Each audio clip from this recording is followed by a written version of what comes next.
Good morning. Welcome to our Wednesday, March 8th meeting of the Board of Franklin County Commissioners. Commissioner Sotomayor? Present. Commissioner Harris? Present. Chair Dickinson? Present. Commissioner Dunn? Present. Vice Chair Waymeyer? Present. Please join me with the Pledge of Allegiance and then stay standing for our invocation this morning. I pledge allegiance to the flag of the United States of America and to the republic for which it stands, one nation, under God, indivisible, with liberty and justice for all.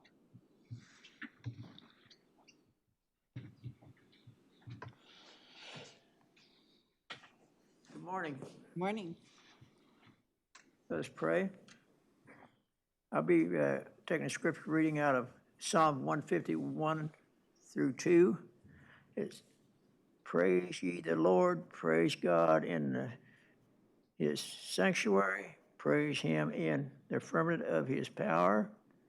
Verse 2, praise him for his mighty acts, praise him according to the excellent greatness, his greatness. Heavenly Father God, we thank you for the opportunity that we have to serve you. We thank you for this wonderful day you give us. We have so much to praise you for each and every day of our lives, Lord God. We just give you all the glory and all the praise in Jesus' name. Amen. Amen. Thanks, Pastor. All right, do we have any correspondence or organizational business today? No. Do we have any public comment? Okay. Our consent agenda today consists of the minutes from our March 1st meeting, tax change orders in the amount of minus $35,874.02, and solicitation of bids for culverts. Motion to approve. Second. Commissioner Sotomayor? Yes. Commissioner Harris? Yes. Commissioner Dunn? Yes. Commissioner Waymeyer? Yes. Chair Dickinson? Yes. Our first order of business is a request for 3 replacement vehicles that are in the rotation cycle. Sheriff Richards, Under Sheriff Laswell.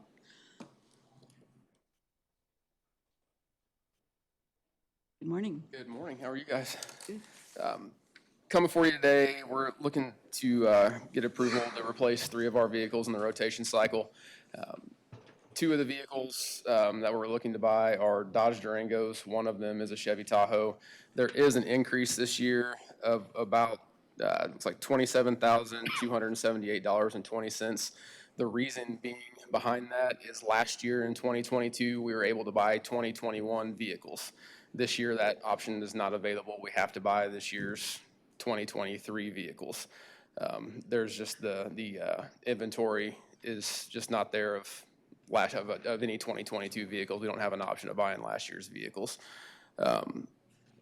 One of the vehicles that we're wanting to buy, like I said, is the Chevy Tahoe. The reason being for that is we've got a couple large in stature deputies that have, it'd be a lot more comfortable and easier for them to get in and out of, especially in, emergency situations.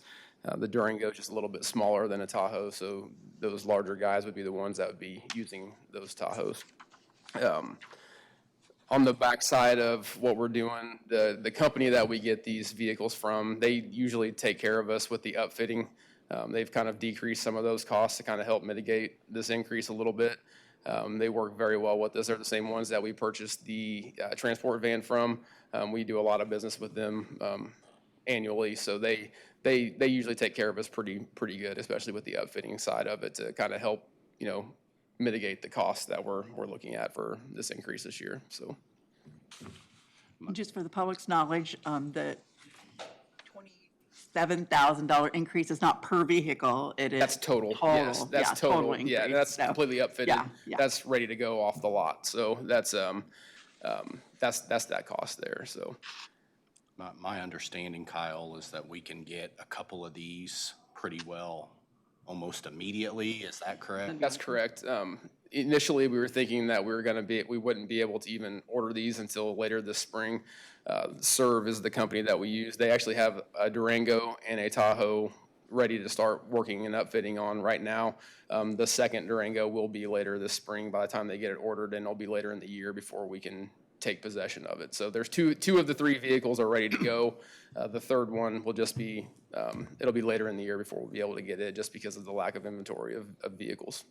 Coincidentally, there was a fairly lengthy discussion on one of my listservs involving city managers from other organizations who can't even get inventory. Like, they're still struggling to even find vehicles at all. So the fact that, I mean, none of us like this increase, but the fact that we are even able to get them is a very good thing. Certainly support this request. Any questions or discussion? And I will say that the 3 vehicles that we are going to be rotating out, they are higher mileage vehicles. They have a lot of maintenance costs now.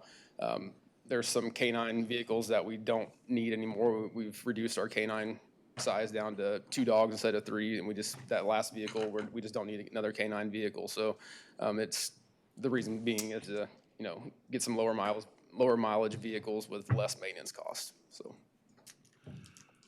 Okay, an affirmative motion for this would be, I move to approve the purchase of 2 Dodge Durangos and 1 Chevy Tahoe from Superior Emergency Response Vehicles in the amount of $205,788.91. So you get rid of 4, buying 3?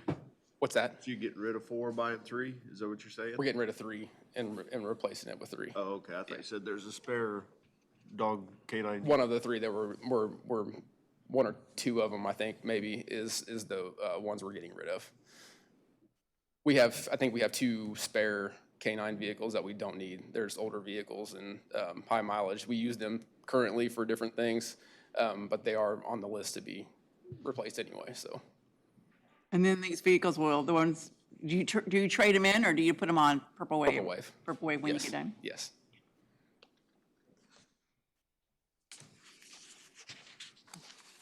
All right, do I have a motion yet? I'll make a motion. Okay. A second. Commissioner Harris, Yes. Commissioner Dunn, Yes. Commissioner Waymire, Yes. Commissioner Stottlemyre, Yes. Chair Dickinson. Yes. Thank you. Our second item of business is to discuss and consider for approval adding American Heart Association Training Center fees to the current fee schedule. Christy Hilliker, EMS Chief. Good morning. I have also brought with me my community education coordinator. She also serves as our American Heart Association Training Center coordinator. That way, if there's specific questions, she's better able to address those than me. I just want to start out by saying that these fees aren't new. I just didn't see where they had ever been in front of you before, so for approval. So after discussion with Derek, we wanted to get them in front of you as soon as possible. So with our American Heart Association Training Center, we teach various classes all the way from basic life support classes to advanced cardiac life support and PALS advanced or pediatric advanced life support. Most of the classes, if it's an initial course of instruction, last 2 full days. So it's taking somebody out away from our system, sometimes multiple instructors to go and to teach. We did some research on what other training centers are charging, and our rates are below those, so we are competitive. And it also serves benefit that most of our partners are also in healthcare as well, too. All right. Do you have any specific questions? We're kind of a regional provider for this, aren't we? We are. We are an American Heart Training Center we have, Abby, you might want to just come on up. You want to introduce her? You want to introduce her to the board? Yes, this is Abby Truman, our American Heart Association Training Site Coordinator. All right. Morning. So we're a training center for basic life support and advanced cardiovascular life support, and then we work under another training center for pediatric advanced life support, and we provide those PALS courses to Olathe Medical Center as well as Advent Health Ottawa here in town. Any other questions? All right, an affirmative motion would be I'll make a motion to approve the American Heart Association Training Center fees to the current FCEMS fee schedule as outlined in SOP 103.03. Motion approved. Second. Commissioner Dunn? Yes. Commissioner Waymire? Yes. Commissioner Stottlemyre? Yes. Commissioner Harris? Yes. Chair Dickinson? Yeah. Thank you. Thanks. Just want to thank you for your continued progress to move forward with the ambulance. Just not like sit there as an ambulance, but actually making it, keeping up to date with everything and moving forward. Thank you. We're trying very hard to be progressive. Thank you. All right, a third item of business, consider for approval the annual noxious weed eradication progress report of 2023. Pat Campbell. Good morning, Commissioners. Morning. What we have in front of us this morning is just the annual report we have to submit to the state. They've gone to a different form this year. We've gone down to about this 12-page deal instead of a 40-some-odd page that we used to have. They're trying to get each county unified and using one form, and it helps the state weed specialist go through them easier on his end. So like I say, what it is, it just, kind of has a summary in here of the chemical we sold and what they treated for. These are all approximate numbers, because obviously different rates for different times of year and stuff. But like I say, it's just the annual report for the state, and if you have any other questions, I'll be more than happy to answer them.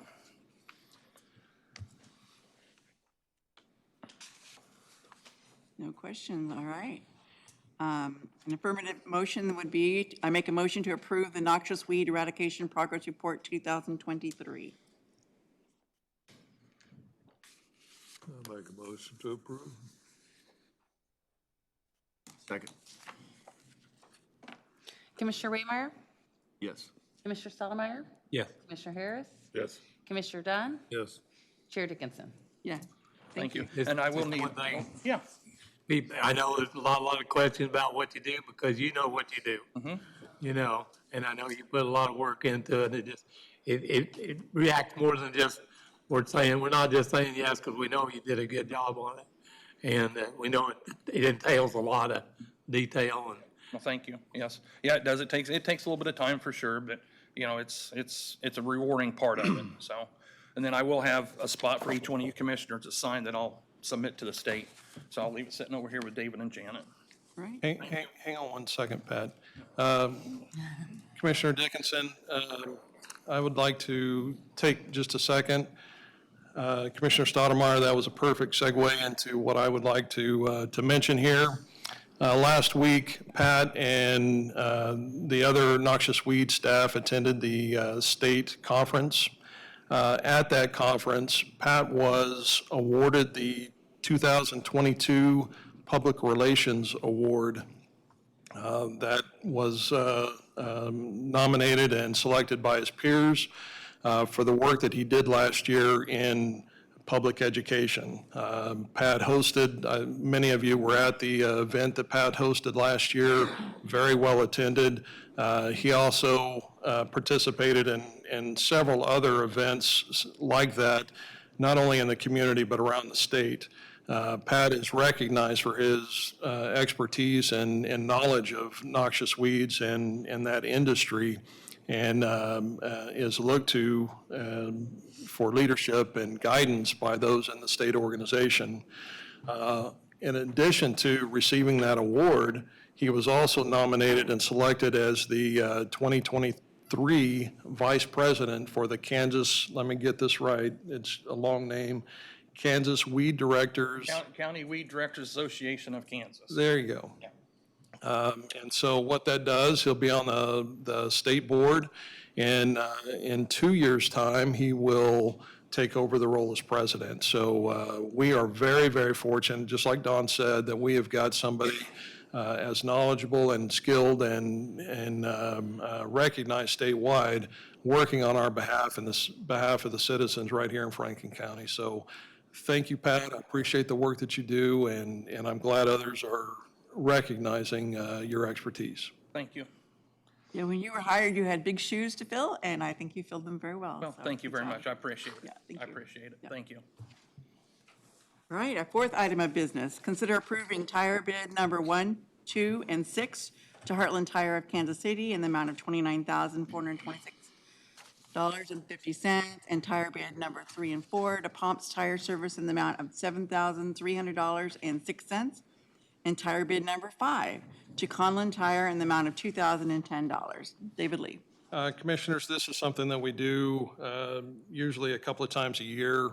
We sent our bid package to five different tire businesses in the state, in the region, and we received bids from 3 of those, and we've broken it down in the cover sheet and the supporting documentation. With 3 of the companies being selected, the 3 that submitted bids, each one of them won a portion of the total package. And so we're recommending moving forward with the bids as shown here.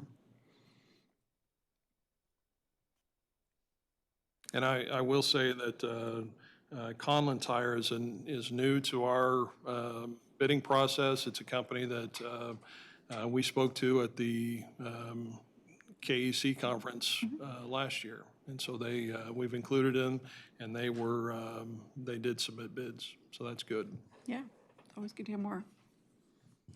All right, and affirmative action would be I make a motion to award tire bid number 1, 2, and 6 to Heartland Tire of Kansas City in the amount of $29,426.50. Tire bid number 3 and 4 to Pomps Tire Service in the amount of $7,300.06, and tire bid number 5 to Conlon Tire in the amount of $2,010. Motion. Second. Commissioner Stottlemyre? Yeah. Commissioner Harris? Yes. Commissioner Dunn? Yes. Commissioner Waymire? Yes. Chair Dickinson? Yes. Our 5th item of business is to consider holding a public hearing on today to consider upgrading the 400 to 550 block of Texas Road north of Butler Terrace to full maintenance. David Lee. Commissioners, as I mentioned a few weeks ago, I received a request from a landowner that desires to build a house on their property. They've got a relatively large piece of property that has quite a bit of frontage, but the only portion of that frontage that is outside of the floodplain and accessible is off of a portion of Texas Road that is minimum maintenance. And so they would like to go through the process to upgrade that road. In our resolution, our existing resolution, it dictates kind of responsibilities of the landowners that are making the request. They're required to pay for the rock and any culverts and that sort of thing as a part of the improvements. They are willing to do so. This would be rebuilding or creating about 3/4 of a mile of full maintenance road. We would leave the rest of it going from north of this point to John Brown would remain minimum maintenance. But this portion we could upgrade. And so we have already communicated with the applicant kind of what the costs are associated with that upgrade, and they have agreed to pay for those if the commission is willing to move forward with this upgrade. In order to do so, it's very similar to the process that we go through to vacate a road, in which we have to have a public hearing to allow for folks to come and speak one way or the other towards that. I sent notices to all the adjoining landowners in the area.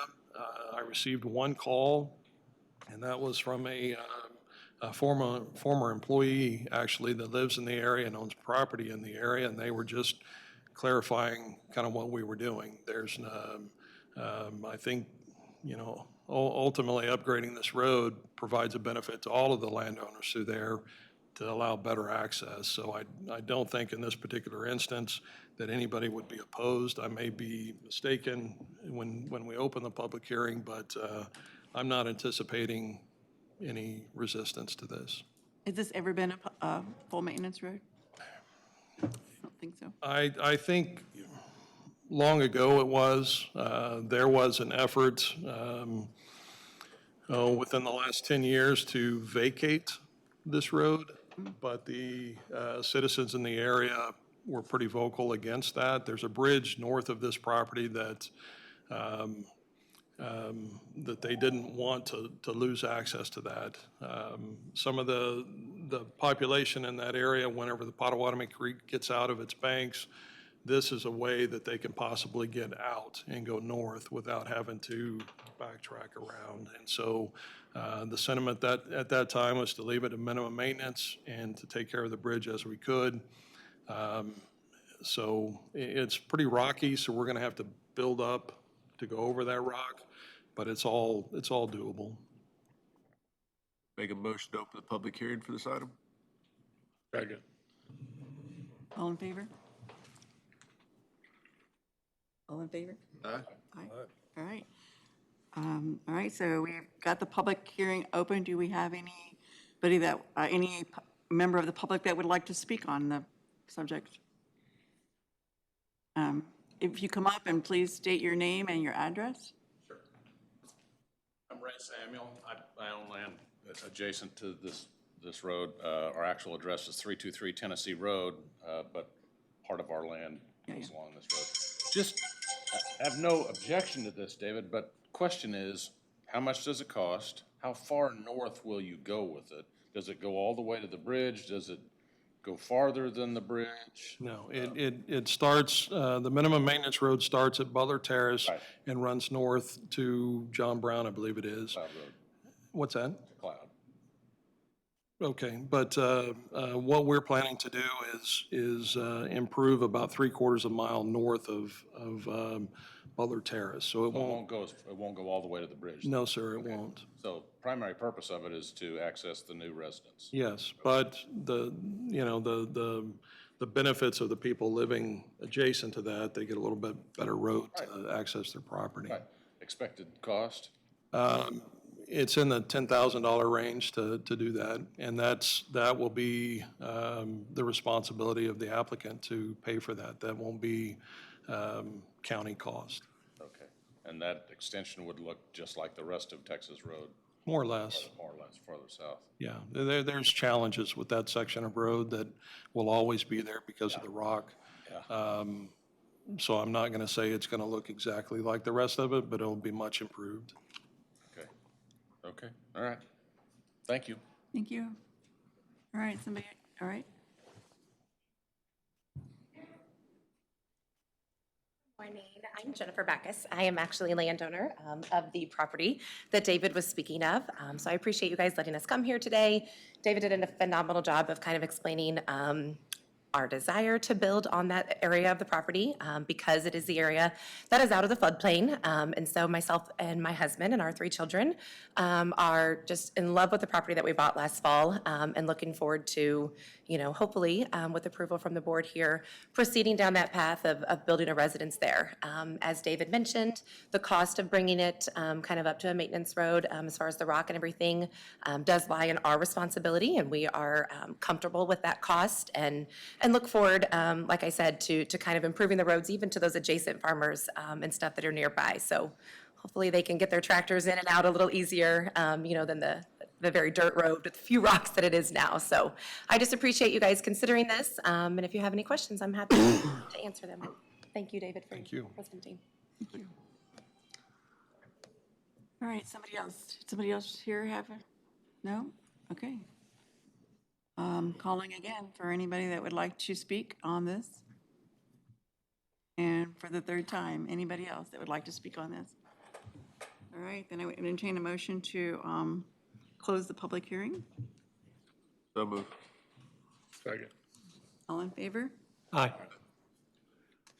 Okay, then we will, So David, you'll be, once this is done, person will be able to drive from John Brown to Butler Terrace, right?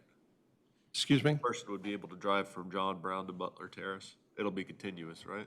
Yes, so the minimum maintenance road will remain in place, and then a portion of it that is currently minimum maintenance will be upgraded. Full maintenance to the Yes, sir. south, yeah. So they, But what it's they're all doing. public right away? Yes, sir. Okay. Yes, sir. since we only have a 1/4 mile to John Brown, No, it's further than that. it's the other way.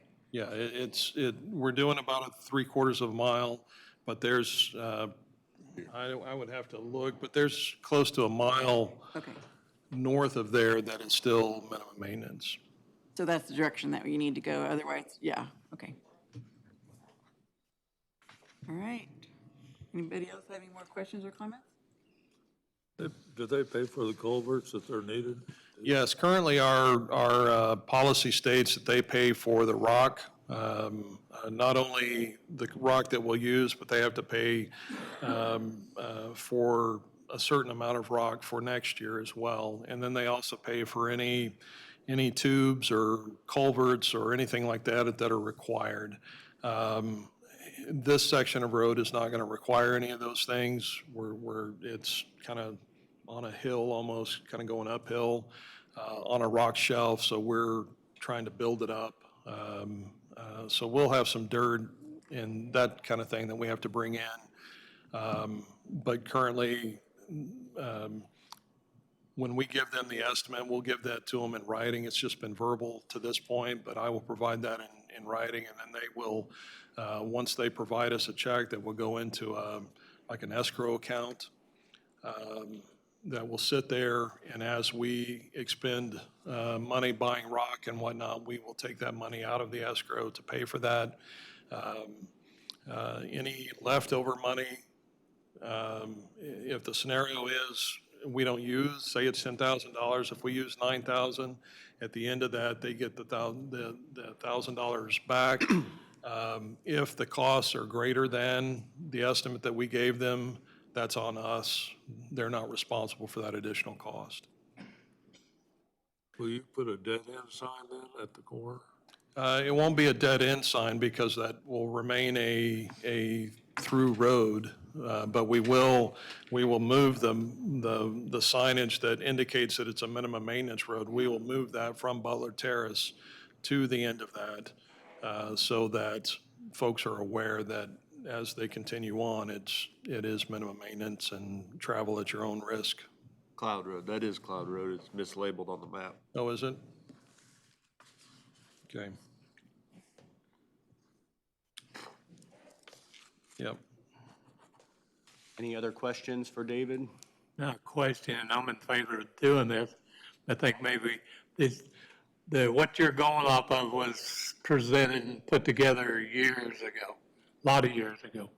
I think maybe that'd be something to do with David, more of an update once we get past this. Yeah. And bring us back something maybe more with the cost of doing things and operations of doing things. Maybe he could bring us back something that's more up to date, not going off of something that's from here forward that's 10, 15 years old, because we know the way cost of things have happened and the way things happen and equipment cost and all that, so. I have already started working on Yeah. a revised resolution for you all to consider at some point.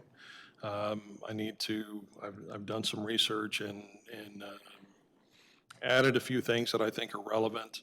In the coming days, I'll share that with Derek, and we'll, once we're comfortable, we'll bring that to you in a study session. Yeah, I see that the last one was 2008. Yeah. What we're going off is 2008. And just so you know, I have received, and I've been here for over 4 years now. This was my first request, and I received another one just within the last week or so for another. This would be a mile stretch of road that somebody's wanting to do something very similar. They're wanting to build a house, and some of the neighbors might eventually want to build a house along this road as well. And so it was something that, wasn't very much of a priority before this request, and now it's a pretty high priority for me to get this in place. But I am working on that, and we'll have something for you in the near term. You got to think that, you build a house on it, the taxes that you're going to get off of it are going to be a whole lot more than if it's just plain agriculture ground, so. It is. It is, and I understand that and support that. My reservation is related to a couple of things. We have way more miles of road than we can possibly maintain at the level that is expected. And then the lost opportunity cost of us spending time Doing that building when you could do this something road else. when we could be spending time rebuilding other higher traffic roads. But, that is, there should be an avenue for folks to go through and what we talk about in the future at the study session, we can wrestle with those issues. Okay. All right, any other questions or discussion?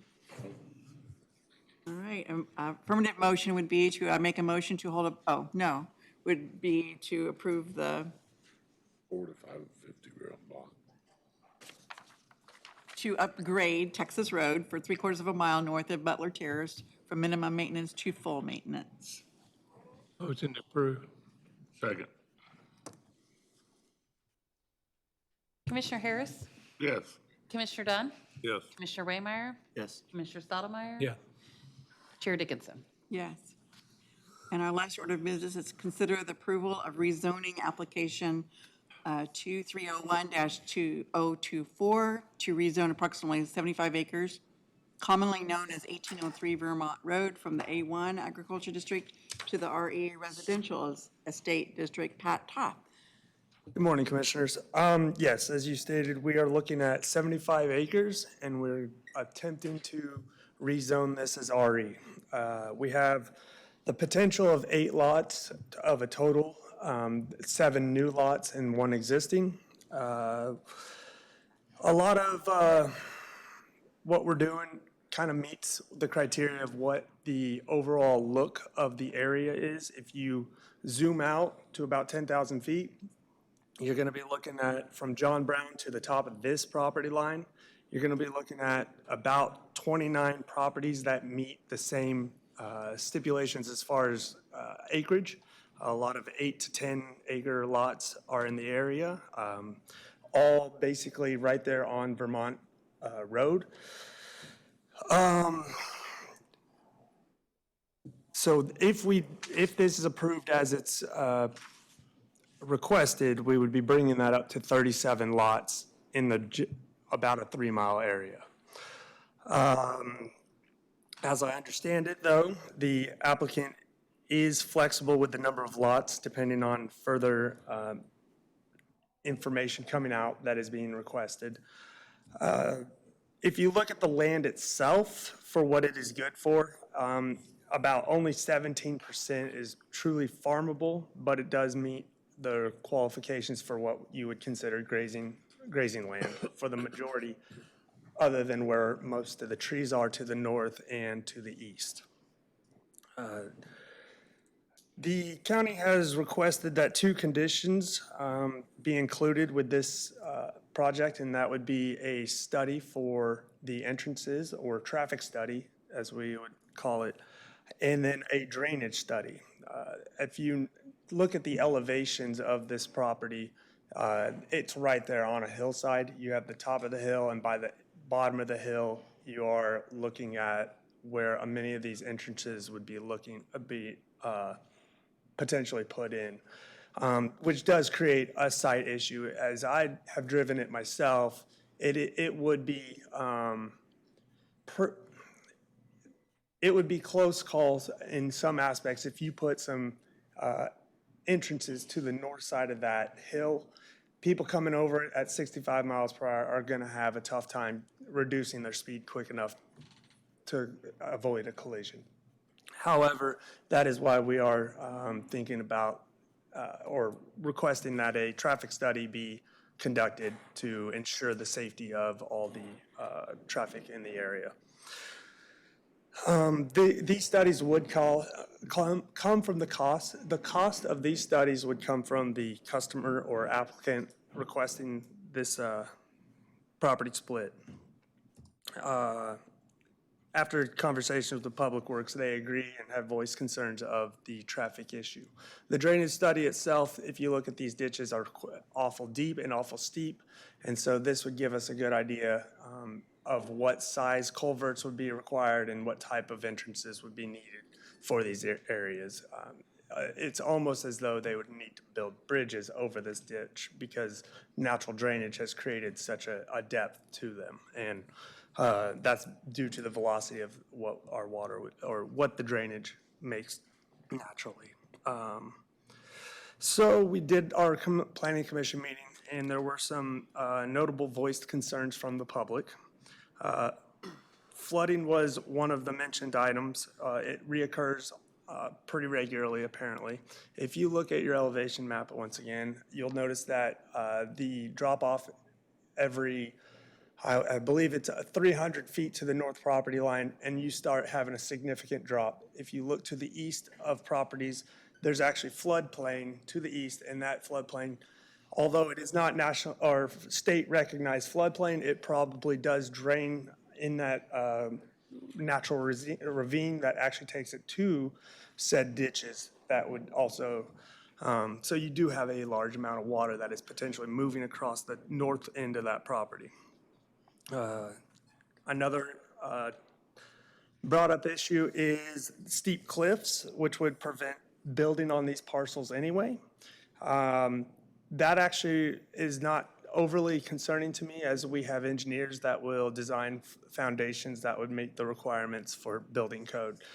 And there is a lot of rock, so that also comes into play for an engineer to do soil composition ratings, so that we know that if we are going to locate a house, that it is not going to move or have any detrimental effects to the structure created by the land.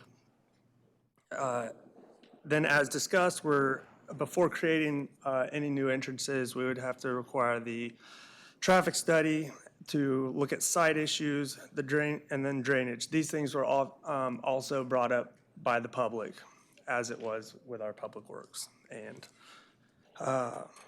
one individual did speak on behalf of his oil rights. There's an individual that owns the mineral rights. Right now, there is 12 oil wells currently on these properties. I believe 2 are plugged and 10 are still active. So we have active oil on the property. And then we have the tank batteries to the east of it's on the property, but on the east side at the south, right there off of Hamilton Terrace.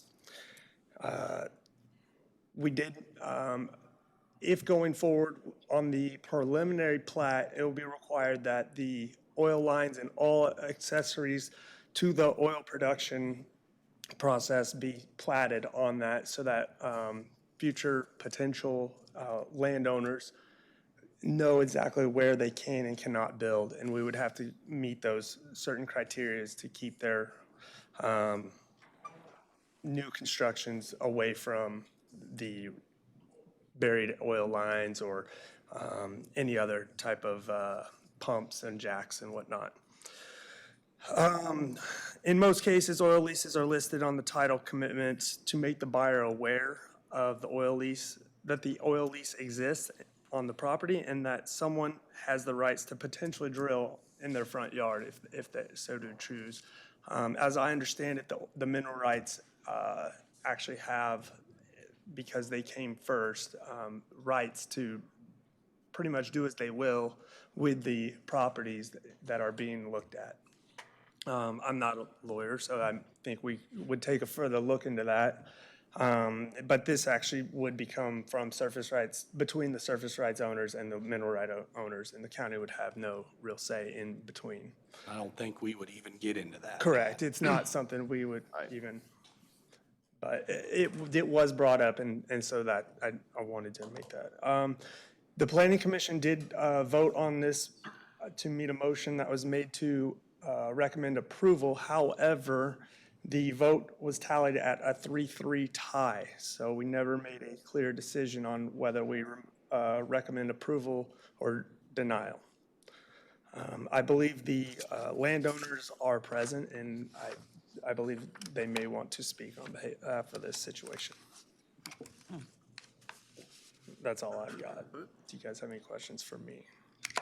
Okay. Okay. Then I guess we'll let the landowners come up and if they have something that they'd like to share, and then we'll see if we have any questions for anybody. Thank you, Commissioners. My name is Robert Zoller, and I live at 29580 Lone Star Road, Paola, Kansas, and I'm representing Dennis Doherty, the landowner. And I'm just going to read this, but I gave you copies, just some bullet points of why we think this rezoning would be a great idea for Franklin County. Franklin County made a huge investment paving Vermont Road between John Brown Highway and 68 Highway. Rezoning to residential would allow small tracts that are affordable for families, and the growth would give the county a greater return on their investment. Central Heights School District, student count went from 722 students in 1998 to 531 in the 2022-23 school year. That is a drop of 191 students, or a 26% decrease. This reduced enrollment puts a huge strain on the district's budget because state aid is based on student enrollment. The district's fixed costs have remained the same, but revenue from the state has decreased. The proposed zoning can help attract more families and students to the district, which would improve this district's budget. Currently, 1803 Vermont is paying $2,714 in property taxes. Across the street, 4 homes on small acreage pay an average of $4,844 in taxes per home. If 7 homes are built and are taxed at the average rate of $4,844 as the homes across the street are, the county can expect a revenue of $33,908. That's 11 times the current tax base on the property. This property is currently marginal pasture ground whose soil is rocky and clay. We are not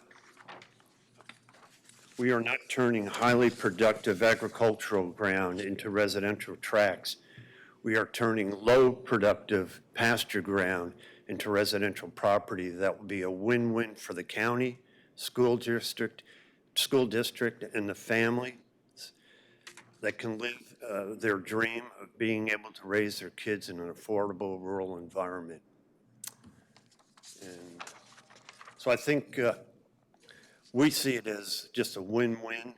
Some of the challenges that the planner had made and people had expressed are basically problems that we're going to have in developing it. And the owner is flexible in maybe having shared drives to reduce the amount of drives coming out into the road and onto Vermont Road. And I think the traffic study, the drainage study are all going to dictate how densely, how many lots will be able to be put in. So we're going to be conscious of that and go with what those studies recommend. Thanks for your time. Before you leave, I'll see if does anybody have any questions? Do you have any estimate of how many more oil wells they could put on this property? The oil production is extremely low at this point. I don't think they're going to be putting any more on. I think it's a losing proposition right now from the cost of electricity, the cost of salt water being hauled away. I have it in my folder, but I was surprised in a 6-month period how low the revenue was. So, and I used to be in the oil business for 20 years, and the feasibility of, you're not going to get a return. It's going to be a losing proposition to drill any more wells. But really, mineral rights are between the property owner and whoever owns the mineral rights, and they're not subject to our zoning, so Exactly. as far as I'm concerned, that's kind of. That's a good point. Reason why I asked, several years ago, we had a new company move in the county, oil wellers, buying up leases. And we got a complaint from a resident up north of here. They come home one weekend and somebody was drilling the well in their front yard. And legally, they could do it. You know, it's a new company, bought it. The old company probably had no intentions at all of doing anything. But when oil went from $10 a barrel to $100 a barrel, Right. they had the right, and we couldn't do anything about it because it's regulated all by the state of Kansas. So once it happens, it just happens. We can't protect nobody on something like that. The current wells seem to be on the east side of the property. Vermont Road's on the west side. And the property kind of goes like a crest. And they're down in the valley along with the tank farms that is there. We may, when we go out to mark these underground pipes, we'll have some discussions with the landowner so that we can, our existence and their existence can be mutually beneficial to each other, so.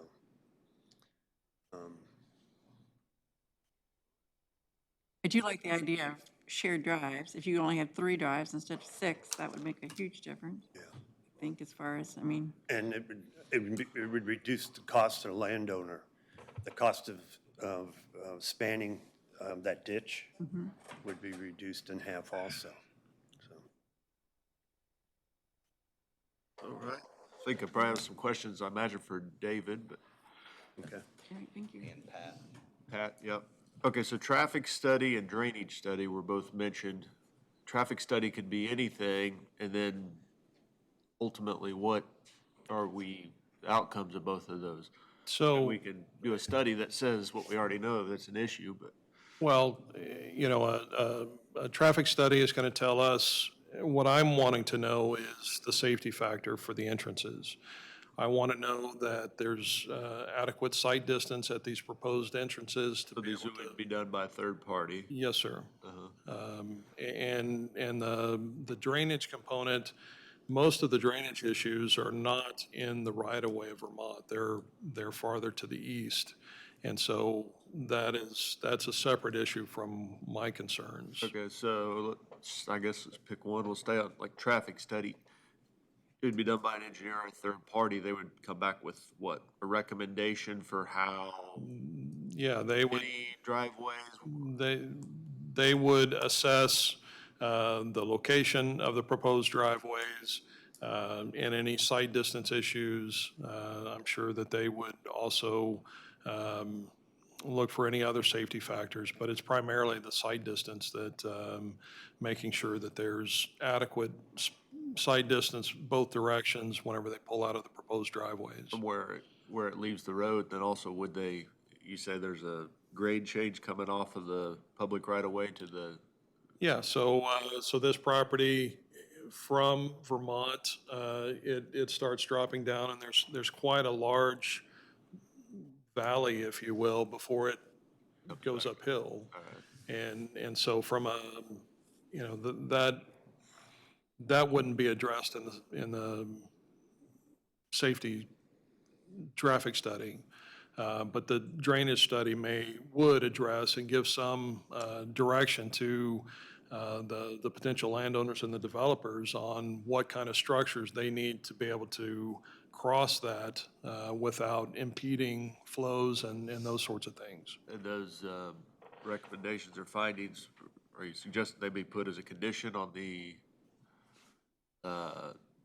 final plat. the final plat? Yes. Okay. And then the drainage study doesn't just speak on behalf of the culverts and everything.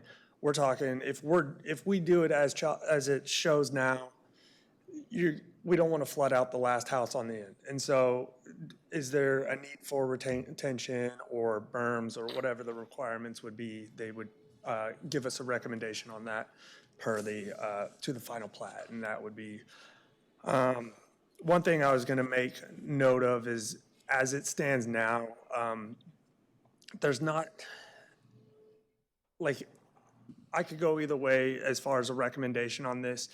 As it stands, I'd probably lean towards denial on the 8 lots as they stand, just because the northern lots, to me, when you're driving, there's really no good way to enter the road in the first place from just the hills there. Your entrance is going to be there. it's going to take one accident for us to realize how dangerous that is. However, as the owner has made it aware to me, is that they are flexible with the amount of lots, so we could potentially just split it in half. The top stays A2, and then the maybe 4 lots to the south would potentially make a lot more sense, because we're away from the hilltop. We could get the entrances in, and then the entrances would be towards the valley side, and then we would still probably require both the studies to be involved. But, so in that case, if they were willing to make those changes, then I would be more apt to approval of those areas that are gonna meet the 10-acre, 10 to 20-acre area of So if I RE. had to put myself in the shoes of the person who owns this land, I would say I'm potentially looking at making a large investment in a couple engineering studies. I would want some kind of temperature of the room. As far as whether it would be for no reason. Agreed. Yeah. If there's no way there'd be a favorable opinion of a split in the land, that'd really be a bad deal for the landowner. Personally, I think if we're gonna continue splitting up rural ground in the county, this is a pretty reasonable one to do. It doesn't have a lot of agriculture value. The neighborhood's already split up anyways with a lot of rural estates. That being said, right now, the biggest thing we cannot do is create a detriment for every other taxpayer in the county by saying all of a sudden Vermont's a very dangerous, highly trafficked road with dangerous entrances. Any remedy we would have for that would be far beyond what this increase in tax would be. It would require every other taxpayer in the county to pay to remedy it. So we can't put ourselves. With that said, we're only going to zone it. We're not actually, we haven't even platted this thing. So we don't know what the final plat's gonna look like. We're just rezoning it to give him the opportunity to go forward. With the That's all we're plat, doing. sure. And then I guess what I'm if we saying end up is with, I'd be in favor of, so if I his think plats it's- I just don't think make it's a sense at reasonable- final, you can be like, oh, no, this is crazy. Or, yeah, okay, you've made the necessary adjustments, great, we'll go forward. So you have that opportunity. Plat would still come back in front of the county. Absolutely. We're doing this again just for the final plat, but this is just to get the rezoning across so he can understand if he can even start this process or not. One thing about it, you're asking for the tools. Right. So everybody can feel comfortable whatever final plat is. Absolutely. I agree with what Cole's saying. Okay. Traffic study and drainage study paid for by landowner. Landowner as a condition. Okay. So approval today would be, we would do the rezoning, subject to the final plat, which is subject to the results of the drainage study and the traffic study and whatever we could work out with them prior to bringing it back in front of the commissioners. Right, and that'll be At that point- extensively looked at prior to present it to you, just and to at make that sure. point, we'll have all the information we need to Correct. make a good informed Exactly, decision. yeah, so. That's why this is we are just a talking about. Preliminary situation, we just want to get the, like you Understand said, that, the but we'll tools be that able we to, need to we'll get be there. able to have everything. Yes, We're highlighting the issues ahead of time, not moving the goalposts on them when they come back, so. correct. Just a question for you possibly. There's a road that goes from the Baldwin Highway to Eudora that has residences in a pretty hilly like this, and they actually just reduced the speed limit in that area, realizing that there could be, and is that something we can consider right there? Is just, and I mean, take a while to train everybody, but just saying there are residences here and, let's slow it down here. Because we don't want that first accident to be between a car and a school bus. I don't That's want to waiting at, speak out of one of those line. entrances. That's clearly going to be more public works, but as an arterial road, I think that would take some serious consideration. That's a possibility. We do have situations in this county, existing situations, where we have driveways that are not in ideal locations. My overarching goal when approving entrances across the county is safety, and working with landowners to place these entrances in locations that don't pose safety risks. the traffic study will provide us that baseline information to help us make good decisions. That might be one of the recommendations of the traffic study is to reduce speed. And at that point, we can discuss that if that would be, relevant at that location. But To me, that's not an acceptable outcome of a traffic study. If you've created a safety issue so significant you have to reduce the speeds to safely traverse an arterial road, then, but. All right, for the zoning, I would be in favor, but anybody else want to speak? All right, so we have a motion then to, affirmative motion? I haven't made a motion. Oh, okay, so we need either a motion affirmatively or denying. You want to say Roy, did you have something you wanted to add? Yeah, but what bothers me is I read the narrative from the, I guess the owner said that he couldn't sell the land unless he split up the land, subdivided it, and evidently, I imagine it's the oil leases is the concern of potential buyers. Is that, I would like to hear from the owner of the property about that narrative where he said couldn't sell unless he split it up into subdivisions. Is that something you'd like to address? I kind of figured that out after I bought it. So, but, I mean, I have the oil right, I have the oil rights, Will you come up to the microphone? Okay. I have the oil rights, so I'm just, he's leasing them. I think that thing gets about 160 barrels a year, so it's not much. And I was just gonna let it go with the lots. Now, that was probably gonna cause him a little bit of a problem, but I kind of landed that thing after I'd bought them, because I didn't think the oil wells were even being pumped. Because they don't even look like they're, and then all of a sudden there's one pumping, And there's one down in the woods down there on the north I think that's where all the oil's coming from. Because it's got a lot of traffic around it, I was gonna look into maybe plugging them too, and buying the lease from the guy, but, I don't know whether that's necessary or not, As far as that drainage and stuff, I looked at that and, I could probably build a bridge across if I wanted, down there someplace. Of course, that'd have to be approved by you guys, I mean, I'm pretty flexible, to tell you the truth. You own the mineral rights, but there's an oil lease Yeah, that right, owns the right to drill for oil. Pardon? Yeah, but he just can't, I don't think he can just drill any place he wants, I own the mineral rights. Now, if I didn't own them, he could drill wherever the hell he wanted, I think. I think that's the way that works. Yeah, that's the biggest concern of mine is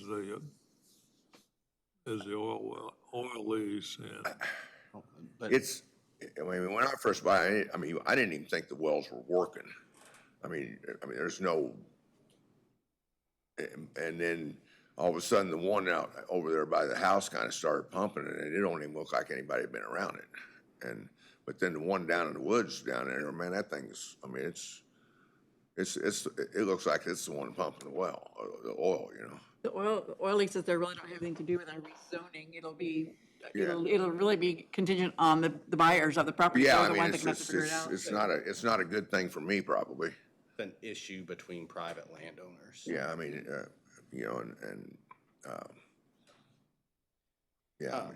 So it's important to me that you understand where we're at, because I don't. I'm hearing you. I don't want to, as Colt said, be perceived as having moved the goalpost or done any kind of bait and switch. You understand that even if we approve this rezoning, it may very well be that this traffic study or the drainage study provides info that causes us to decide this is not right. There's nothing guaranteed in this world. Okay. It'll be all right. Okay. I'm not, I think, I appreciate I think it's doable. and I think it'll come back where you'll say it's okay, but yeah, I mean, you're good, you're wise to have that, look at it, all right? Okay, yeah, thank you. All right, so I either need a motion to approve or a motion to deny. I'll make a motion to approve. All right, got a motion. Does anybody have a second? Second. Commissioner Waymire? Yes. Commissioner Stottlemyre? No. Commissioner Harris? Yes. Commissioner Dunn? No. Chair Dickinson? Yes. And just to be clear, the motion was to approve rezoning application 2301-2024 to rezone approximately 75 acres from the A1 agriculture district to the RE residential estate district and to amend the official county zoning map accordingly. All right, we'll go to staff reports. Just a couple of quick items. I believe it was last Thursday, was it not, Don, that Paul had his ag meeting? So Paul being Yeah, our Thursday, FCDC director, had a meeting involving economic development and agriculture, brought down an individual from the State Department of Agriculture. I thought it was a real nice presentation. It was kind of an activity where the attendants were engaged in what agricultural development and the future of it looks like in Franklin County. Absolutely commend Paul. He is the first FCDC, I believe, that we have ever had that has tried to engage with the agricultural community. So it was a good use of time. Only other thing I have, you talk about Pat Campbell and we had 2 employees here this morning that are great examples, Pat and Abby from EMS, just great employees, and this is why we've worked hard to try and do right by our folks. Not easy to retain employees right now because there are workforce shortages everywhere. It was kind of neat that we had 2 great ones in front of you today, so I appreciate what you all have done and continue to do for our folks. That's all I have. Thank you. Pat, do you have anything else? All right, Christie?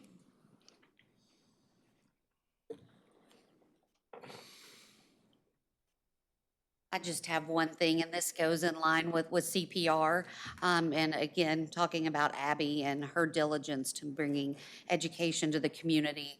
On March 25th, we will have our first community CPR event. And Abby has been working with Ottawa Recreation Committee to be able to teach CPR to the public. So it's our first time bringing it to the public, and we know the importance of good CPR for outcomes for people in cardiac arrest. So I just wanted to let you know that we're doing that and hope to be able to do more in the future.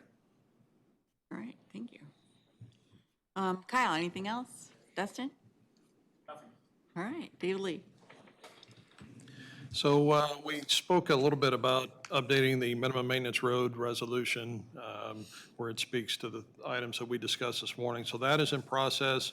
I'm also working on updating the entrance culvert resolution to add the plastic pipe that we have started using. That needs to be added to the resolution to allow others in the county to use that type of material. So working on both of those. And then I'm also working on a policy to allow groups to potentially pick up trash in and around the landfill and other areas as a fundraiser for those organizations. And so just starting to gather information for that. So all of these items, I'll visit with Derek in the coming weeks and eventually will end up before you all. Also putting the finishing touches on the KDOT cost share application for the first phase of Old 50. That application is due March 23rd and just waiting on a few support letters to come in to wrap that process up. And continuing with the theme of recognizing employees, I've got a few others. Del McReynolds and Rob Olson in the noxious weed office have, in the last several months, have passed their certification, so they are licensed. We have a noxious weed office with 3 folks that are fully licensed to apply chemicals and do that. So that is a big deal. That group is as strong today as I think it's probably ever been in our history. Really proud of them. And then finally, I'd like to recognize Andrew Gooding and Joe Capel. These are 2 mechanics in our shop. These guys are the first 2 employees to earn their CDL through our in-house CDL training program. So they started from scratch and did the theory class, and then spent quite a bit of time behind the wheel, learning to back and maneuver the trucks. They hauled quite a bit of rock over their time while training, and they both have passed. So a big thank you to the team of folks that did the training. Rusty Tall and Jeff Welton taught the theory class, did an excellent job of that. And then we had Sharon Johnson and Daryl Macy, 2 of our more experienced drivers, kind of led the driving portion of that. The success of this program is really setting our department up for long-term success, because we're able now to take a chance on somebody that may not possess a CDL, but has a great attitude, a great work ethic, and maybe some other skills that we're looking for. We'll be able to bring them in-house, take advantage of their skill set while teaching them and training them to be able to drive the big trucks that we've got. So that is a really big deal, and I'm really proud of all the folks that have taken part in that in-house training program. And when do you start a new one? When do you start a new one? Well, we've got a number of folks that have finished the theory class, and they are transitioning to the driving portion. So the driving portion can take, a long period of time, just due to being able to fit in driving time amongst all the other work that we have going. So, and each person kind of learns that at their own pace as well. So we do have 3 or 4 or 5 others kind of in process now. Awesome. All right. Janet, anything? All right. Commissioner comments? Don? Yeah, I did attend last Thursday night with Paul's put on the future of ag, and that's something our economic development has never done before, has actually approached ag side of the counties, and that's something I've been working with RC&D, and we're trying to onto the same program in all 6 counties. And we just started with Franklin County to see how it go over and how it work, and the Conservation District and the K-State and all of them was very nice about putting it on and having it put on and sponsored. Paul's not here, so I can brag on him. He don't let me brag on him when he's there. But anyhow, Paul is present in all these things. More people can see, and all the chamber meetings he attends, Wellsville and all the cities. And just the other night, he was down to Rantoul, and he's offered to help them with a grant down there for their parks and playgrounds and so forth. And he's going to find the grant writer. I don't mean they'll get it, but he promised them he would do everything he could to at no cost, help them move forward with that. And as they say, if they don't qualify for this one, there's some more out there that he's willing to look for also, So I did attend that meeting. That it was just pretty common, main stuff, just a lot about, one big thing down there, they are doing the underground internet service now that Paul talked about. It's all, their headquarters is there in Rantoul, and they're renting up on the hill where the old school used to be. And they'll be there for about a year. They went in there, and that was pretty brushy and trashy up there. And they went down there and cleaned out all of it and poured big rock in there for all their equipment and everything. So if nothing else, it's helped the look of things down there. They're working on a new contract with the fire department down there. And like I said, Paul was there. And I think that impresses the community when somebody like him, usually when you mention government, they, shy away, but Paul did a good job. That's all I got. All right. I have nothing. All right. Yes, I went to the Vietnam Veterans of America 9/12 chapter meeting Thursday night, and the general DAR of district was there and presented the chapter with the 50th anniversary of the end of the Vietnam War flag. It was a nice presentation by them, and just reminded everybody that it's been 50 years since that conflict has been over for the, basically it was when the all combat troops went out of Vietnam in 1973, but the actual completely end of it was in 1975. That's all I have. All right, last Thursday night, I went to the Chamber Awards dinner. They honored both Richard Neinstead and John Cohen. Richard Neinstead is the city manager, John Cohen's the head of the chamber, that both are retiring at the end of the year. And they presented Josh Walker from Lloyd Builders with the big award of the Russell Kreitz Award for his basically building a lot of the town. On Friday, there was a chamber coffee at the Ottawa Main Street. They introduced the director that's been in place for a while, but they've kind of had a revamping of the board, and seems like they're in a pretty good place right now. And on Saturday morning, I went to the legislative coffee and talked to all three of our ladies. They're all ladies, both of two in the House and one in the Senate, giving an update. And then on Monday, I went to the Princeton monthly meeting. It was a pretty basic meeting, but except for they are keeping their fingers crossed for this grant that was that Paul being put in place. And they're keeping their fingers crossed that they get that, because they really do need to move forward with their flooding issues. And then also on Monday, the city of Ottawa announced their new city manager is Brian Silcott. He is currently the city manager in Goddard, Kansas, which is a suburb of Wichita. When we went to the coffee and met all of them, he was my number one choice. So I was excited to hear that he's the one they chose, and he has agreed to come. So by the end of the month, we will have a new city manager. Otherwise, I don't think we have any other announcements. So I would move for. Oh, I will make one more. Sorry, one more. Just a reminder that the county is sponsoring a blood drive, I believe, on March 30th. Really need blood right now, so I have a move and a second, and all in favor. All right, we are adjourned.